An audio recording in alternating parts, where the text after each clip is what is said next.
प्रभु के कलाम में चलते हैं। परमेश्वर आशीष दे। सब निकालें यिर्मयाह 31 का 16। हाँ जल्दी जल्दी, शाबाश। आपको मालूम है हमारे देश में एक कल्चर है, बोलो हालेलुया। हालेलुया। कितने लोगों को मालूम है हमारे देश में क्या कल्चर है? कि बीमार एक होता है, खिचड़ी सबके लिए बनती है घर में। सारे बोलो हालेलुया। हालेलुया। अगर घर में बुखार एक को आता है तो खिचड़ी सबके लिए बनती है। अगर फौज में गलती एक करता है, फंड रूल सबको निकालने पड़ते हैं, मतलब कि पनिशमेंट सबको मिलती है। कितने लोगों को मालूम है ये बात? ऐसे ही आत्मिक लोग भी जानते हैं कि घर में, आत्मिक लोग इस बात को जानते हैं, अगर आप गलती करते हैं तो पनिशमेंट एक को नहीं पूरी फैमिली को मिलती है। ये याद रखना, हर एक जन के ऊपर माँ बाप के कारण पनिशमेंट आती है, बच्चों के ऊपर, बच्चों के कारण आने वाली पीढ़ियों पर आती है। ये बात याद रखना। कह रहा इसलिए कह रहा इजराइल के अंदर एक रामा नगरी के अंदर राहेल अपने बच्चों के लिए रो रही है और पीट रही है, और उसी समय परमेश्वर ने क्या कहा, हम पढ़ेंगे। देखो क्या लिखा। यहोवा यूं कहता है, यहोवा यूं कहता है, रोने पीटने और आंसू बहाने से रुक जा, रोने पीटने से आंसू बहाने से रुक जा, क्योंकि तेरे परिश्रम का फल मिलने वाला है, क्योंकि तेरे परिश्रम का फल मिलने वाला है, और वे शत्रुओं के देश से लौट आएंगे, वो शत्रुओं की देश से लौट आएंगे। बोलो हालेलुया। हालेलुया। करे कि यहाँ पर करे राहेल का परिवार जो है बंदवाई में है। आज हो सकता है कोई ना कोई किसी न किसी शैतान की बंदवाई में पड़ा हो सकता है आप किसी बीमारी की बंदवाई में हो, कर्जे में की बंदवाई में हो, किसी न किसी बंदवाई में आप पड़े हुए हो। लेकिन अगर हो सकता है कह रहा किसी न किसी कारण से ये बंदवाई आपके ऊपर आ गई है, लेकिन परमेश्वर का आत्मा उन लोगों को बताना चाहता है, कह रहा कि मसीह लोगों को, कह रहे जो परमेश्वर से प्रार्थना करते हैं उनके लिए, कह रहा बंदवाई में एक आदमी जब जाता है, जब वो परमेश्वर का भय मानना छोड़ देता है, कह रहा बंदवाई में, मुसीबतों में, समस्याओं में, कह रहा कर्जे में, परेशानियों में जब चला जाता है, कह रहा जब वो परमेश्वर के, कह रहा भय से दूर हो जाता है, परमेश्वर की आज्ञाओं को मानना छोड़ देता है। मैं उन लोगों के लिए बात कर रहा हूं कि राहेल को परमेश्वर ने एक भविष्यता के द्वारा उसको भविष्यवाणी करके कहा, कह रहा कि तेरे लोग आज बंदवाई से छुड़ाए जाएंगे यीशु मसीह के नाम में। कह रहा है तेरा रोना पीटना से बंद होगा यीशु मसीह के नाम में। अगर आज आप रो रहे हैं, पीट रहे हैं, चिल्ला रहे हैं, अगर आज आप परेशान हैं कि किसी बात को लेकर आप मुसीबत में हैं, तो पवित्र आत्मा कह रहा बंदवाई से बाहर आने का तरीका है। कह रहा एक तरीका है बंदवाई से बाहर आने का।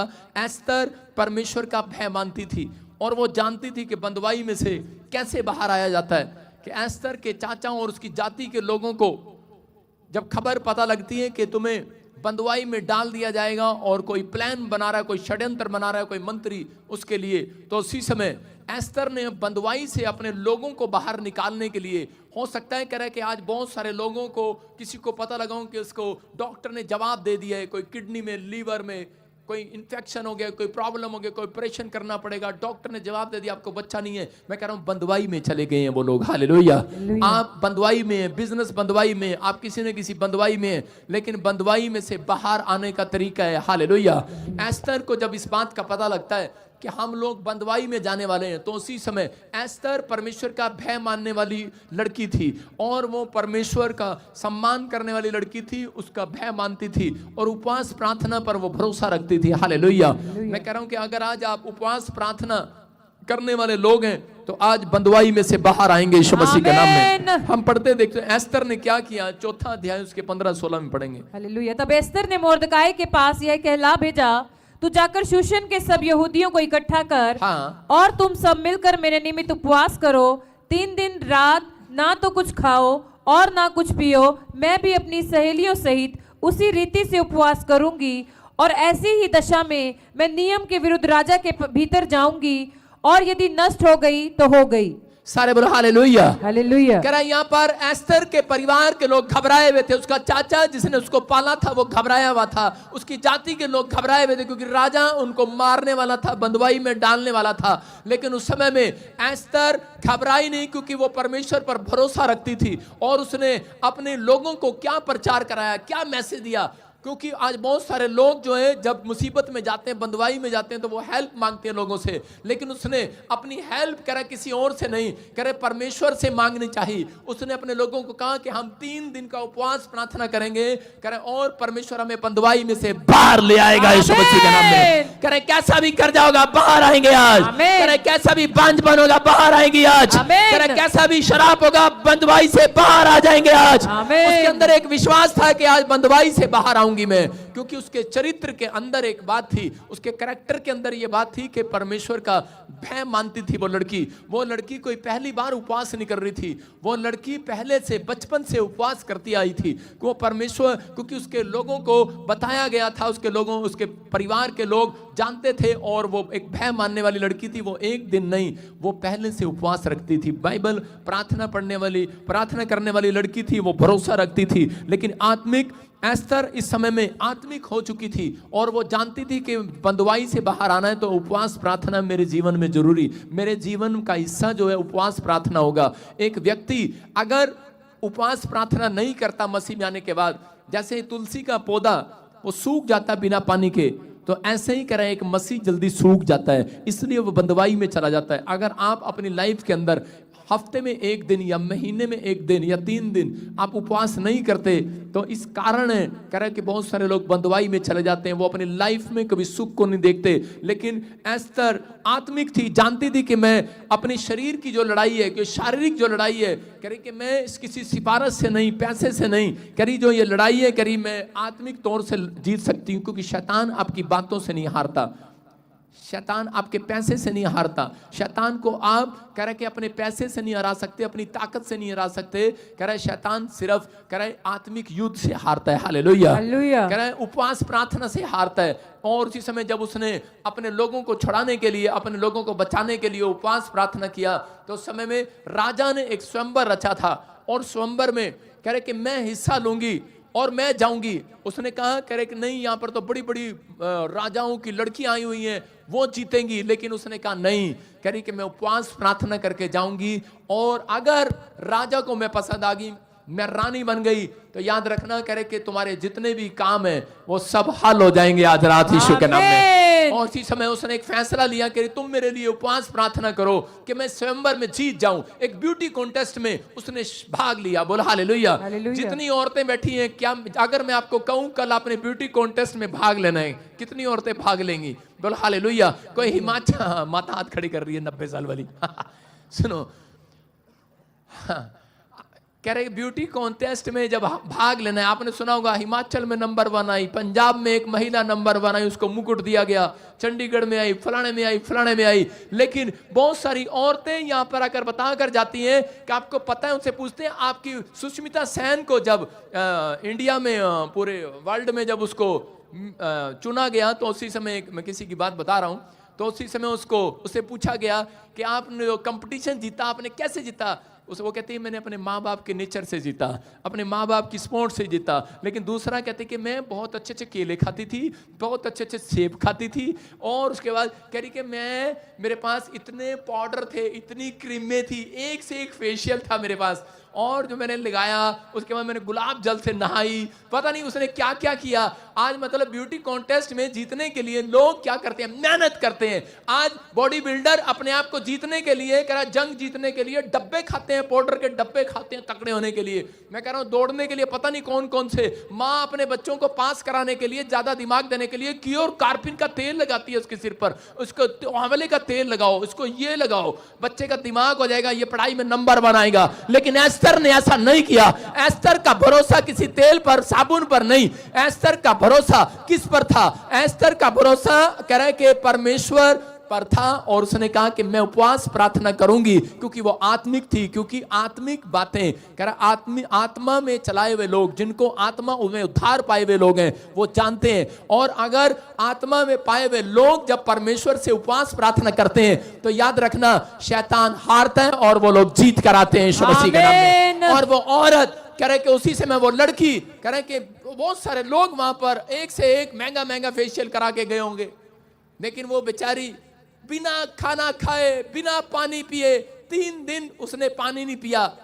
और आपको पता होगा गाल अंदर चले जाते हैं लड़कियों के, 3 दिन पानी ना पियो, चेहरा मुरझाया जाता है, लेकिन वो और ज्यादा सुंदर होती चली गई। Hallelujah, hallelujah. और ज्यादा सुंदर होती चली गई। क्यों? क्योंकि परमेश्वर का हाथ उसके ऊपर था। मैं उन लोगों से बात कर रहा हूं कि अगर आज आपका भरोसा कर एस्तर की तरह परमेश्वर पर है, तो आज रात परमेश्वर का हाथ आपके ऊपर आएगा। आमीन। आज आप जहां पर इस हिस्से में आपकी टांग, आपका लीवर, आपकी किडनियां, आपका शरीर कमजोर है, मैं कह रहा हूं पवित्र आत्मा उसको मजबूत करके जाएगा आज यीशु मसीह के नाम में। क्या आप जीत कराएंगे आज ब्यूटी कॉन्टेस्ट में? अपने पड़ोसी को बोलो, मैं ब्यूटी कॉन्टेस्ट में नंबर बनाऊंगा अगले साल। इस साल नहीं, सारे बोलो हालेलुया। हालेलुया। इस साल तो सिर्फ यीशु मसीह आएगा, क्योंकि क्रिसमस आ रहा है। अपने हाथों को उठाओ, जोर से तारीफ करो यीशु मसीह के नाम में। कह रहे योशापात, मैं उन लोगों के लिए बता रहा हूं कि बहुत सारे लोग जो हैं अपनी लाइफ के अंदर डरे हुए और घबराए हुए हैं, लेकिन परमेश्वर चाहता है। कह रहे कि एस्तर आत्मिक थी, जानती थी कि वो अपनी लड़ाई को शरीर के द्वारा नहीं बल्कि आत्मा के द्वारा जीत सकती है। अगर आज आप भी चाहते हैं कि आप किसी बात से जंग लड़ रहे हैं, हो सकता है कि आप कर्जा उतारने की कोशिश कर रहे हो, बिल्डिंग बनाने की कोशिश कर रहे हो, बच्चा नहीं हो रहा, बच्चा लेने के लिए डॉक्टर के पास बार बार घूम रहे हो, लेकिन परमेश्वर का आत्मा कह रहा है कि ये लड़ाई जो है, कह रहा है शारीरिक लड़ाई आत्मिक युद्ध से जीती जानी है। हालेलुया। आत्मा से उद्धार पाए हुए लोग जानते हैं। कह रहे हैं कि प्रार्थना उपवास के साथ अगर आप आते हैं, याद रखना मैं कह रहा हूं कि कल के दिन आप एक बड़ी टेस्टमनी के साथ आएंगे यीशु मसीह के नाम में। योशापात जब घबरा गया दुश्मनों से, उसको चारों तरफ से घेर लिया, लेकिन उस समय में हो सकता था कि वो किसी से हेल्प मांगने जा सकता था, लेकिन बाइबल बताती है कि वो फटाफट उठकर कह रहे कि अपने लोगों के पास गया और अपने राज्य में उसने 3 दिन का उपवास प्रचार कराया। उसने कहा कि हमें भरोसा करें कि हमें लोगों के ऊपर नहीं है, पैसे पर नहीं है, किसी तोप पर नहीं है, किसी बंदूक पर नहीं है, मेरा भरोसा तो परमेश्वर पर है। और बाइबल बोलती भजन संहिता में, जिसका भरोसा यहोवा पर है उसका मुंह काला नहीं होगा। आज रात उसका मुंह काला नहीं होगा, आपको शर्मिंदगी देखनी नहीं पड़ेगी। लेकिन जो लोग उपवास प्रार्थना नहीं करते अपनी लाइफ में, मैं कह रहा हूं वो शर्मिंदा होते हैं, दूसरों के सामने उनकी टेस्टिमनी बनती नहीं है। लेकिन अगर आप उपवास प्रार्थना का जीवन जीते हैं तो याद रखना, कह रहा योशापात ने अपनी लाइफ के अंदर ये किया। हो सकता था वो किसी से मदद मांगने जा सकता था, लेकिन उसका भरोसा पर जीवित परमेश्वर पर था और उसने अपने चारों तरफ कह रहा कि उपवास प्रार्थना शुरू करा दिया। और उसी समय जब वो युद्ध करने के लिए जा रहे थे, वो गीत गाते हुए जा रहे थे, आराधना करते हुए जा रहे थे, और जिस पहाड़ी पर वो उन्होंने चढ़ना था उससे पहले ही उन्हें पहाड़ी पर चढ़ते ही सामने क्या दिखाई दिया? उन्हें ढेर दिखाई दिया। किसका? लाशें ही लाशें बिछी हुई थी। उसके दुश्मनों को कोई रात को मार कर चला गया। हालेलुया। आज रात याद रखना, उपवास प्रार्थना करने वालों के अंदर, अगर आज उपवास प्रार्थना करने का अगर आपने फैसला ले लिया है, शैतान ने आपके अंदर कोई भी बीमारी डाल दी है, मैं कह रहा हूं जब आप सुबह उठेंगे आपके अंदर के सारे कीटाणु मरे होंगे यीशु मसीह के नाम में। वो बीमारियां मरी होंगी चर्च, वो कर्जे वाले कीटाणु मरे होंगे। आज रात आपका फैसला आपको आज जीत दिलाने वाला यीशु मसीह के नाम में। जितने आमीन बोल रहे हैं, मैं कह रहा हूं कर्जे की सिचुएशन से बाहर आ रहे हैं। मैं कह रहा हूं उपवास प्रार्थना करने वाले लोग, आत्मिक उद्धार पाए हुए लोग, कह रहा है याद रखना कि परमेश्वर आपका मन जो है कोई चेंज नहीं करा सकता। परमेश्वर का मन, आपकी उपवास प्रार्थनाएं परमेश्वर का मन चेंज करा सकती हैं। आज हो सकता है कह रहा है कि अब तक परमेश्वर आपसे रूठा हो, आपको लगता हो कि शायद परमेश्वर ने मेरी एक नहीं सुनी। मैं उन लोगों को बताना चाहता हूं कि मैं अपनी लाइफ के लिए, कि मेरी बेटी जब एक था पढ़ाई में कमजोर थी, वो कहती थी इंग्लिश मुझे अच्छी नहीं लगती, पापा मुझे हिंदी मीडियम स्कूल में डालो। मैंने कहा मैं नहीं पढ़ा, मैं इंग्लिश मीडियम स्कूल में पढ़ा हूं, तेरे को पता है? मैंने तो कह रही पापा मुझे पता आप कैसे कैसे कैसे कैसे कैसे पास हुए, घसीट घसीट के। तो मैंने कहा अच्छा हो तो गया ना। तो लेकिन वो कह रही कि नहीं आपको नहीं पता, आप प्लीज मेरे को ये इंग्लिश मीडियम में नहीं। तो एक दिन मैंने उसको चांटा लगा दिया गुस्से में, और उसी समय पवित्र आत्मा ने मुझे कहा कि तूने अपनी बेटी को रात को मारा है। किस बात के लिए? कि खुद तो पढ़ा नहीं है, उसको थप्पड़ से पढ़ा रहा है, हैं? क्या वो तेरे थप्पड़ से, तुझे विश्वास थप्पड़ पर है? लोगों को प्रचार करता है। और इसी समय मैंने घुटने टेके और माफी मांगी परमेश्वर से, और मैंने कहा परमेश्वर मैं आज से उपवास प्रार्थना करूंगा। मैंने 3 दिन उपवास प्रार्थना किया अपनी बेटी के लिए, और आज वो सैक्रेड हार्ट स्कूल में टॉप करती है लड़की यीशु मसीह के नाम में। मैं कह रहा हूं कि इंग्लिश मीडियम में पढ़ती है, परमेश्वर चमत्कार करता है। अगर आज आपके अंदर ताकत नहीं है, मैं फिर कह रहा हूं उपवास प्रार्थना के अंदर ताकत है। चर्च आज मैं कह रहा हूं आपके अंदर ताकत नहीं है, आपकी उपवास प्रार्थना में ताकत होगी। याद रखना आपका बैंक बैलेंस ताकतवर हो जाएगा। आज आपके हाथ आपकी टांग ताकतवर हो जाएगी यीशु मसीह के नाम में। लेकिन नहीं पास्टर, एक्चुअली बात पता क्या है, मैं शुगर का पेशेंट हूँ, मैं नहीं रख सकता। आपको पता है मैं बहुत मोटी हूँ, मैं खाना खाती हूँ तो मुझे भूख बहुत लगती है, मैं नहीं रख सकती। मैं उन लोगों के लिए बोल रहा हूँ। अब देखो हमारे सरदार जी आए हैं दिल्ली से, स्टैंड अप, दोनों पति पत्नी खड़े हो जाओ। हफ्ते में कितनी बार उपवास रखते हो? एक बार रखता ना 20 किलो का हो जाता, तू 1 क्विंटल का हो रहा है। सुन रहे हो कि नहीं? मैं कह रहा हूं कि हो सकता है, कह रहे कि उपवास, कह रहे कि आपको लगता है कि शायद कि मैं उपवास नहीं रख सकता।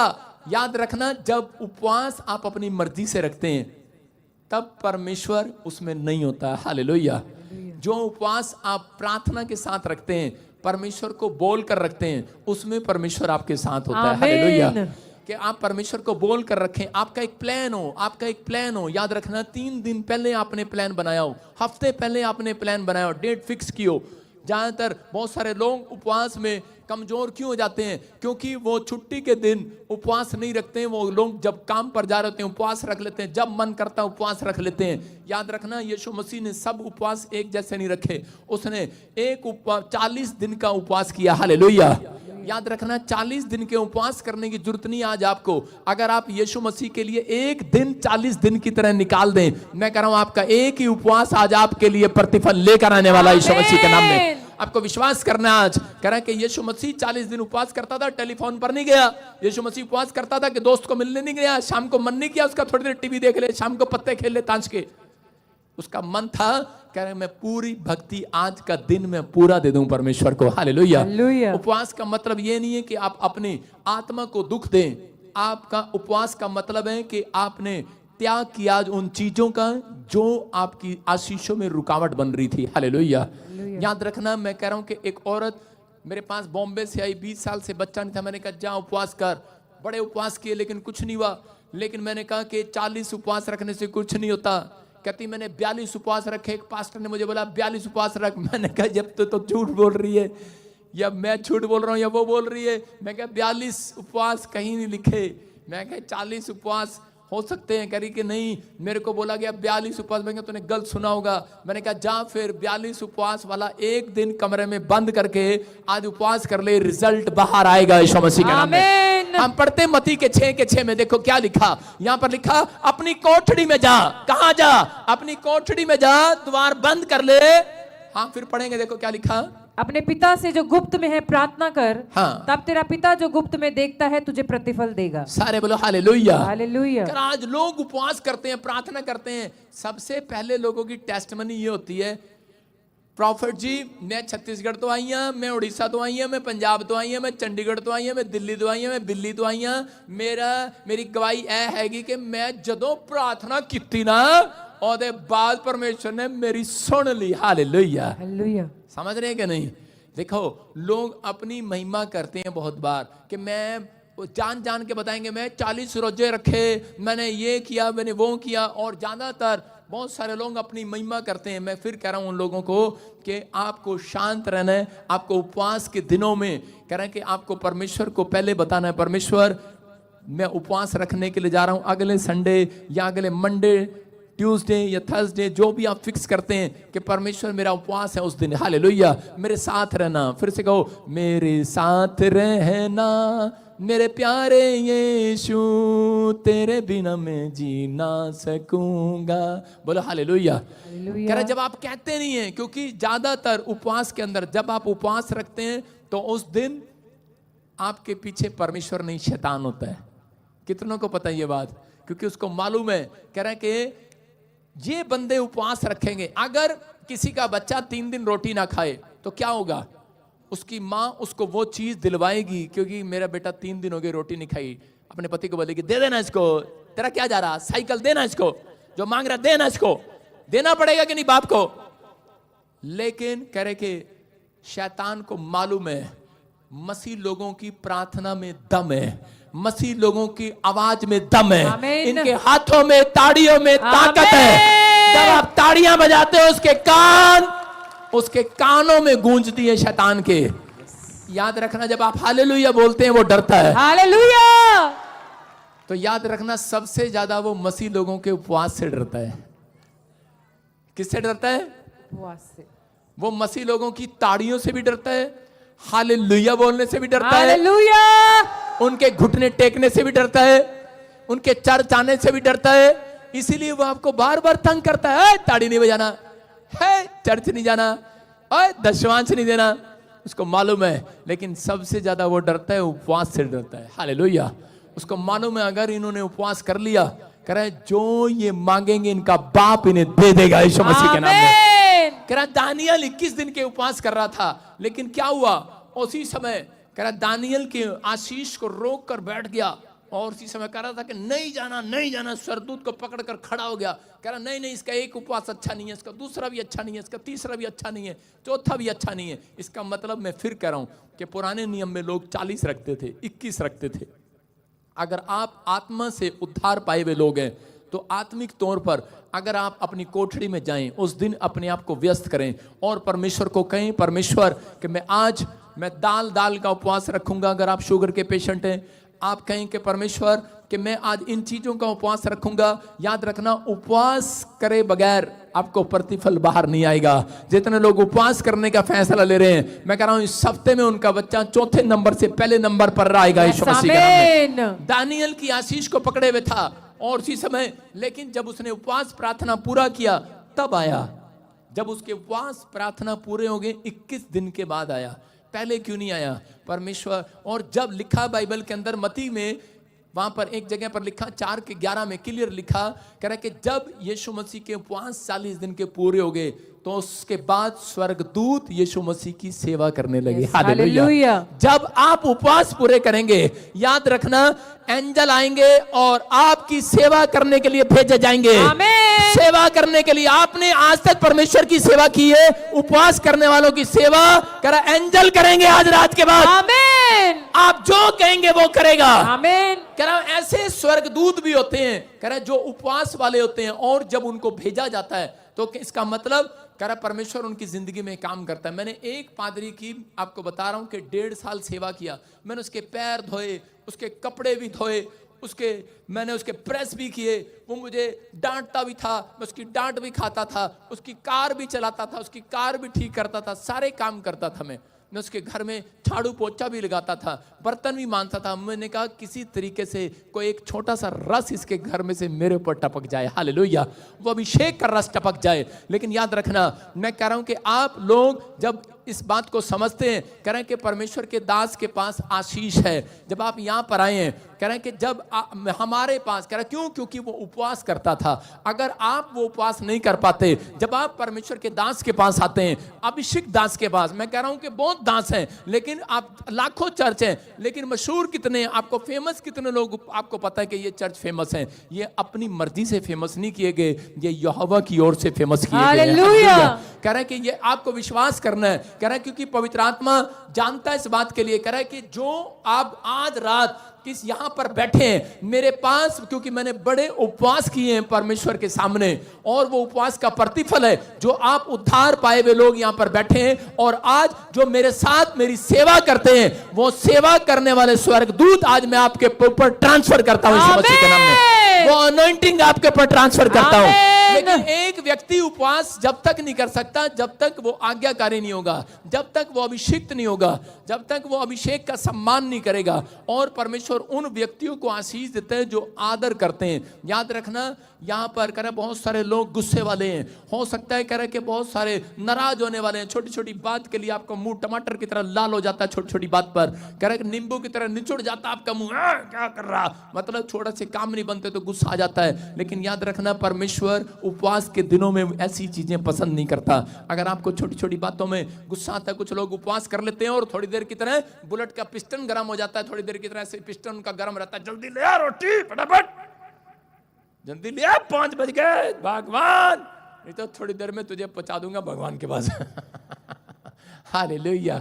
उनका होता है अंदर से गुब्बारा फूट रहा होता है। एक तो उपवास रखा और ऊपर से अब तो कुछ नहीं मिला। उपवास रखने वाले व्यक्ति को चाहिए होता है कि मुझे आज ही मिल जाए, बस बच्चा आज ही आ जाए, घर आज ही आ जाए, गाड़ी आज ही आ जाए। उपवास किया मैंने, लेकिन याद रखना उपवास करने के थोड़े दिन के बाद कह रहा प्रतिफल 100% आएगा आपकी गोद में यीशु मसीह के नाम में। याद रखना कि पवित्र आत्मा उपवास के दिनों में क्या नोट करेगा आपके अंदर, ज्यादातर कर आपके चरित्र को। मैं फिर कह रहा हूं कि आपने 40 उपवास किए लेकिन आपका उपवास बेकार हो गया। आपने एक उपवास किया लेकिन आपका कैरेक्टर उसके अंदर मायने करता है। आपने दिन भर में क्या किया, आपके चरित्र को झांकने के लिए आते हैं वो स्वर्गदूत। कह रहा यीशु मसीह के 40 दिन में वो क्या देख रहे थे। 40 दिनों में वो जंगल में उसके चरित्र को देख रहे थे। ये लालची तो नहीं हो गया, ये घमंडी तो नहीं हो गया, ये गुस्सा तो नहीं कर रहा, ये चीजें तो नहीं कर रहा। लेकिन शैतान ने उसको बहुत सारा लालच देने की कोशिश किया, लेकिन उसने उसको कह रहा ठुकरा दिया। वचन को बोलता रहा, वचन को बोलता रहा। कह रहा ये लिखा है, ये लिखा है, ये लिखा है। कह रहा बाइबल, इसका मतलब कि यीशु मसीह ने इतनी बाइबल को कह रहा कि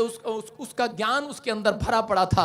और वो बताना चाहता था एक व्यक्ति को कि अगर 40 दिन के उपवास करता है तो तेरे अंदर बाइबल भरी होनी चाहिए। हालेलुया। कह रहा कि घड़ा कह रहा मुआ मुंह भर दे, मुआ मुंह। कह रहा कि यहां तक जब तक बाइबल आपके मुआ मुंह नहीं भरी जाएगी तब तक परमेश्वर आपके जीवन में काम नहीं करेगा, वो अभिषेक नहीं देगा। इसलिए कह रहा है कि आपका चरित्र नोट होता है। याकूब अपनी परिस्थितियों में घिरा हुआ था, लेकिन उस समय जब किस समय कि उसका भाई एसाव उसको मारने पर था, लेकिन उस समय वो इतना परेशान था, इतनी प्रॉब्लम में था, लेकिन वो परमेश्वर का भय मानने वाला था। उसके अंदर एक कैरेक्टर, उसको अपने कैरेक्टर पर ध्यान देता था कि मैं अपने चरित्र को खराब नहीं होने दूंगा। मैं अपनी पर्सनैलिटी को जो परमेश्वर के सामने बड़ी मुसीबत से मैंने बनाई है, परमेश्वर के सामने जो मैंने अपनी छवि बनाई है, मैं उसको खराब नहीं होने दूंगा। मैं अपनी गवाही को कभी गिरने नहीं दूंगा, मैं खराब नहीं होने दूंगा। लेकिन उसने अपने आप को बड़ा संभालने की कोशिश किया। लेकिन जब मजबूरियां, हालात जब ऐसे आ जाते हैं तो कई बार कह रहे कि एक व्यक्ति गिर जाता है। लेकिन उस समय में कह रहा उसने किसी भी तरीके से झूठ बोलकर आशीष को ले तो लिया, लेकिन उसके बाद कह रहा वो भटकना उसका जिंदगी में तय हुआ। और वो मामा लोबान के यहाँ पर जब वो गया, उस समय में उसके वहां पर उसने मजदूरी किया, मेहनत किया, भेड़ बकरियों को चगाया, उसने सब कुछ किया, पालन पोषण किया। लेकिन वो अपनी गरीबी में भी, अपनी लाचारी में भी, अपनी मुसीबतों में भी, अपनी परिस्थितियों में भी उसकी पत्नी उससे बात नहीं कर सकती है, वो उससे मिल नहीं सकता है और उसके साथ धोखा हो गया। कह रहे कि लेकिन उसने उन धोखों में भी, अपनी गरीबी में भी, अपने विचारों में भी कह रहे कि शैतान को कभी भी मौका नहीं दिया। हालेलुया। उसने अपने आप को संभाल कर रखा, अपने चरित्र को, अपने कैरेक्टर को संभाल कर रखा। और परमेश्वर ने एक दिन उसकी आवाज को सुना और कहा, कह रहा याकूब, कह रहा जो तेरे मामा लोबान ने किया है मैंने देखा है। और कह रहा कि अब पूरी दुनिया कह रहा वो देखेगी, कह रहा जब मैं तेरे लिए एक बड़ी ब्लेसिंग को खोलूंगा यीशु मसीह के नाम में। याद रखना, उपवास में अगर आप नम्र रहे, दीन रहे, उपवास में आप बेशक चाहे कितने भी गरीब हो, कितने भी प्रॉब्लम में हो, कैसी भी परिस्थिति हो, लेकिन आप अपनी गवाही को खराब नहीं होने देते। मसीह में चलने के बाद अपनी परिस्थितियों में कह रहा कि आप हार नहीं मानते, तो आप अपने कैरेक्टर को संभाल कर रखते हैं। तो याद रखना, कह रहा कि आपके उपवास को कह रहा कि लोग नहीं, कह रहा आपकी मेहनत को लोग नहीं, आपके कह रहा कि आपने जो सहा है अपने परिवार के अंदर आपने मसीह के लिए, तो कह रहा कि लोग नहीं, आपका परमेश्वर देख रहा है। और एक दिन दुनिया आपको बढ़ते हुए देखने वाली है यीशु मसीह के नाम में, आपको ग्रोथ होते देखने वाली है। आप ही का बिजनेस सबसे ज्यादा ग्रोथ करेगा, आप ही के बच्चे ग्रोथ करेंगे, आप ही का बैंक बैलेंस ग्रोथ करेगा। ये प्रोफेटिक वर्ड से आपके लिए जितने आमीन बोल रहे हैं, रिलीज करता हुआ कह रहा याकूब उसके बाद सबसे ज्यादा तरक्की करता चला गया। हालेलुया। याकूब की भेड़ बकरियां बढ़ती चली गई और याकूब जब अमीर हो गया, उससे ज्यादा अमीर हो गया, तो लाबान चिढ़ने लगा और उसने कहा मेरे देश में मेरे से ज्यादा अमीर कोई नहीं है, निकल जा यहां से मेरे देश से, कहीं क्योंकि तू तो मेरे से ज्यादा धनी होता जा रहा है। हालेलुया। याद रखना, परमेश्वर अगर आपको गांव से भगाएगा तो ऐसे नहीं भगाएगा। आपको कह रहा है कि अगर आपके शहर को छुड़वाएगा तो ऐसे नहीं छुड़वाएगा। कह रहा है कि जब तक आपको धनी ना कर दे, हालेलुया, जब तक आपकी गवाही ना बना दे, जब तक आपकी परिस्थितियां पलट ना दे, जब तक कह रहा है कि दाऊद की तरह कह रहा है कि मैं तेरे दुश्मनों के सामने मेज बिछाऊंगा और तू आनंद करेगा और तेरे लोग गवाही देंगे। अरे लोगों ने, जिन लोगों ने तुम्हारी नामधराई की है, जिन लोगों ने तुम्हारे खिलाफ बोला है, कह रहा है कि तुम्हें बच्चा नहीं होता, तुम्हारी परिस्थितियां चेंज नहीं होती, तेरे लिए परमेश्वर ने क्या किया, आज रात कह रहा उन्हीं लोगों के सामने मेरा परमेश्वर मेज बिछाएगा। आपको आनंद, आप हंसोगे वहां पर बैठकर, तीन बार हंसो, मेज बिछाकर आज। कितने लोग मेज बिछाएंगे अपने मोहल्ले में जाकर आज? कितने लोग बिछाएंगे? बिछाओगे? झूठ तो नहीं बोल रहे? तो कल हम सब अपने मोहल्ले में गली में सिर्फ थोड़ी देर के लिए मेज बिछाएंगे, ठीक है? सोचो सब थोड़ी देर के लिए मेज बिछाएंगे और वहां पर ऐसे करेंगे, हा हा हा हा, पादरी ने कहा था अब हम अपनी मेज लेके अंदर जा रहे हैं, ठीक है? कितने लोग करेंगे मेरे साथ ऐसे? कल टाइम कितने बजे? शनिवार है कल, शनिवार को तो बहुत जादू टोने होते हैं चलो ठीक है, शनिवार को ही ठीक है, सारे बोले हालेलुया। हालेलुया। तो हम कितने बजे करेंगे? हम रात के पूरे 1:30 बजे करेंगे, जब सारे सो रहे होंगे हालेलुया। हालेलुया। समझ में आया कि नहीं? अरे रात हो चाहे दिन हो, आपको समझ में आ रहा है? कह रहा है परमेश्वर का आत्मा कह रहा है कि रात आए दिन आए, कह रहा है कि रात के अंधेरे में नहीं डरो नहीं, कह रहा पूरी दुनिया के सामने तुम्हारी मेज बिछाऊंगा, तुम आनंद करोगे, तुम गवाही के मूल ठहरोगे, आशीष का कारण ठहरोगे, अपने परिवार के लिए आशीष का कारण ठहरोगे। कह रहा है तुम वो लोग हो, कह रहा है जिससे शैतान डरता है। अपने पड़ोसी को बोलो शैतान तेरे से डरता है। और अभी एक पता कह रही होगी, हाँ, मैं तो मेरे तो अंदर ही खुद शैतान है लेकिन मैं कह रहा हूं तेरे से डरता है वो। आपको विश्वास करना है, उसको डराना है क्या नहीं? आज शैतान को डराना है क्या नहीं? जब आप छोटे थे तो कैसे डराते थे अपने भाइयों को, वाह खेलते हुए। मैं कह रहा हूं जब आप उपवास करेंगे आज रात, शैतान चीख मारेगा आपके अंदर से, बाहर जाएगा यीशु मसीह के नाम में। कर आपकी परिस्थितियां पलट जाएंगी आज रात, आमीन। लेकिन करा उपवास रखने वाले लोग ये बात याद रखना, उपवास बेशक चाहे एक रख लो लेकिन ईमानदारी से रख लो। Hallelujah, hallelujah. समझ रहे मेरी बात? कुंडा लगा लो, कुंडा, बाहर नहीं जाना। बाहर जाएंगे ज्यादा पाप होगा, बाहर जाएंगे ज्यादा झूठ बोलना पड़ेगा, बाहर जाएंगे ज्यादा मोबाइल देखना पड़ेगा, बाहर जाएंगे शैतान जान जान के बोलेगा देख ले इस लेडीज की जुत्ती तो देख ले कैसी पहन रखी है, क्या पता तुझे अपनी पत्नी को दिवानी पड़ दे। अच्छा हाँ, मार्केट में पता नहीं लगता आजकल जुतियां कैसी आ रही हैं, देख लेते हैं लेडीज की, फिर कहते हैं फिर ऊपर भी देख थोड़ा सा। आप समझ रहे हैं? किसी न किसी तरीके से उपवास के अंदर ज्यादा हमले करता है आपके ऊपर, और किसी दिन हमले नहीं करेगा, आपके विचारों में करेगा। बहुत सारे लड़के आते हैं जवान, बोलते हैं पापा पता क्या, पता नहीं जो तुम्हें उपवास रखता ना मेरा दिमाग पता नहीं कितने कितने जाता, बेवकूफ कितने कितने जाता, लिया मैं चाटे नाल होने सीधा कर दिया कितने कितने जाता दिमाग, जैसे मैं सांप सीढ़ी बना रखी है दिमाग की।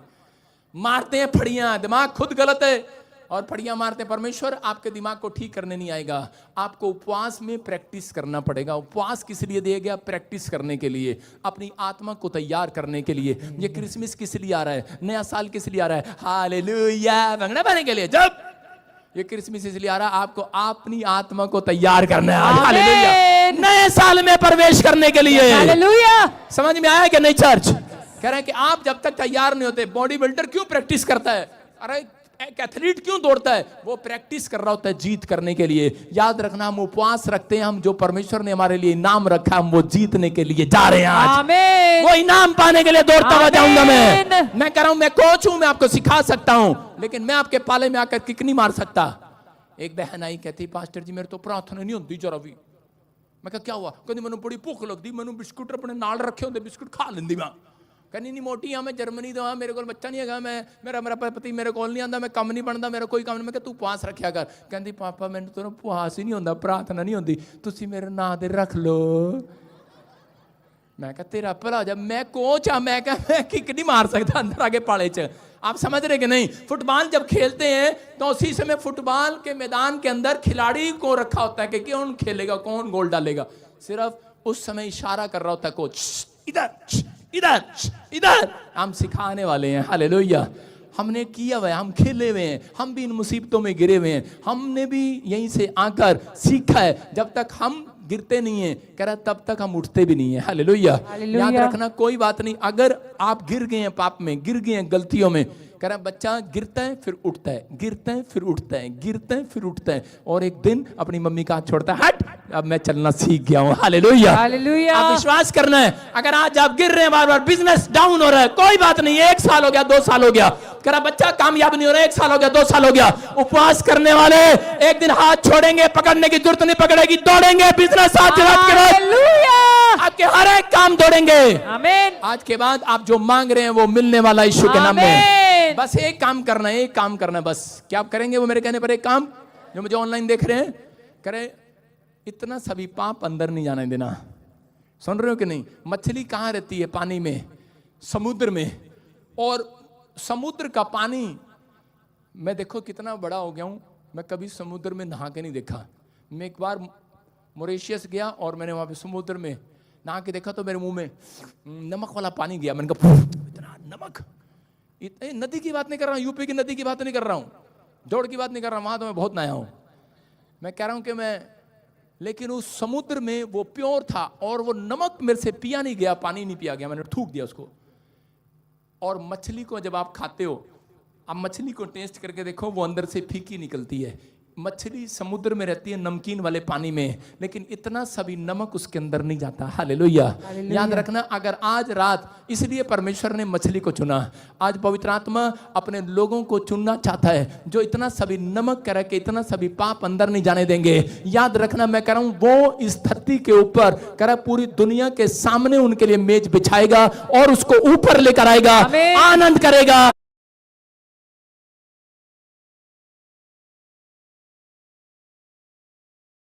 ये 2024 आपके लिए आनंद का साल होगा चर्च। हर आशीष आपकी खोल दी जाएगी यीशु मसीह के नाम में। अपने हाथों को उठाओ और कहो कि परमेश्वर आज से मैं, पवित्र आत्मा जी, मैं इस समय इस वचन के अनुसार तेरी शांति को देखूंगा। परमेश्वर आज से मैं उपवास प्रार्थना करने वाला बनूंगा और मैं अपने चरित्र का ध्यान रखूंगा, मैं अपनी गवाहियों को कभी खराब नहीं होने दूंगा।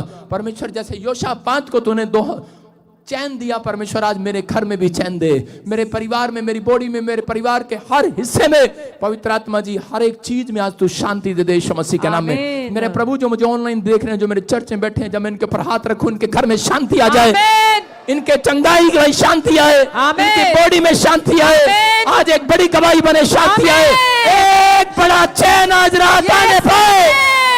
आमीन बोलने वालों के लिए एक बड़ा चैन आएगा आज। हम दूसरा इतिहास 20 के 30 में देखते, देखो क्या लिखा। जब योशापात ने उपवास किया तो वहां पर लिखा कि परमेश्वर ने उसको उसके दुश्मनों से चैन दिया। हालेलुया। क्या दिया, क्या लिखा? इस प्रकार योशापात के राज्य को चैन मिला क्योंकि उसके परमेश्वर ने उसके चारों ओर से उसको विश्राम दिया था। आज जितने लोगों ने ये मैसेज सुना है, जितने लोग आज से अपने चरित्र पर, अपनी गवाही पर खराब नहीं होने देंगे, पाप से नफरत करेंगे, याद रखना कि योशापात की तरह आज से आपके घर में एक बड़ी शांति, एक बड़ा चैन आप देखेंगे यीशु मसीह के नाम में। अब अपने राज्य में चैन देखेंगे और परमेश्वर कर आपको विश्राम देगा, हर चीज में ब्लेसिंग देगा। वो टेस्टमनी आपकी बनी होगी यीशु मसीह के नाम में, जो आप मांग रहे हैं। लेकिन आपका उपवास आपके लिए वो चेक करेगा। अगर आज आप एक उपवास में भी सफल हुए, याद रखना सेवा करने वाले आपकी, मेरी नहीं, स्वर्गदूत रिलीज किए जाएंगे यीशु के नाम में। स्वर्गदूत मैं रिलीज करता हूं यीशु मसीह के नाम में। पवित्र आत्मा उनके लिए रिलीज करते हैं जो अभिषिक्त का आदर करते हैं। याद रखना, अगर आप उपवास करते हैं और कह रहा कि आज इधर कल उधर, कल इधर कल उधर, मैं कह रहा हूं अगर आप विश्वास करते हैं तो परमेश्वर आज आपको प्रतिफल देने के लिए तैयार है यीशु मसीह का नाम। अपने सिर पर हाथ रखें और उस प्रतिफल को ले लें आज इसी समय। परमेश्वर मैं प्रार्थना करता हूं पवित्र आत्मा जी, आज मेरे पिता परमेश्वर, जिसके पास बच्चा नहीं है उसको बच्चे की आशीष मिले यीशु मसीह के नाम में, जिसके पास घर नहीं है उसको घर की आशीष मिले आज। मेरे पवित्र आत्मा मैं आज प्रार्थना करता हूं मेरे पिता परमेश्वर, तू आज परमेश्वर की गवाहियों को बना दे। पवित्र आत्मा इनका स्पिरिचुअल लाइफ आज से परमेश्वर स्ट्रांग हो जाए, इनकी प्रेयर स्ट्रांग हो जाए परमेश्वर। आज से पवित्र आत्मा शैतान इनके हाथों को देखने के बाद चिल्लाए, आज से इनकी प्रार्थना से डरे, इनके पास रखने से डरे, इनके घुटने टेकने से डरे, इनके चर्च आने से डरे। और इसी समय जितने चिल्ला रहे आज आजाद हो जाए आज, आशीष इनके ऊपर आने पाए यीशु मसीह के नाम में। बोलो आमीन।